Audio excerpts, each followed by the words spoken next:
This particular spot that we're in now, Junimar Creek, runs out of the actual mountain. The mountain is all part of Walgaloo country, part of the Gurmal Nation. And the Gurmal Nation, there's two main language groups, which is the Walgaloo and then the Narigu people. Every traditional group have a water story.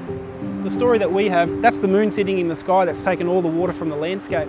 And that big ring around him, he's sitting up there laughing at all the animals on the ground that don't have any water.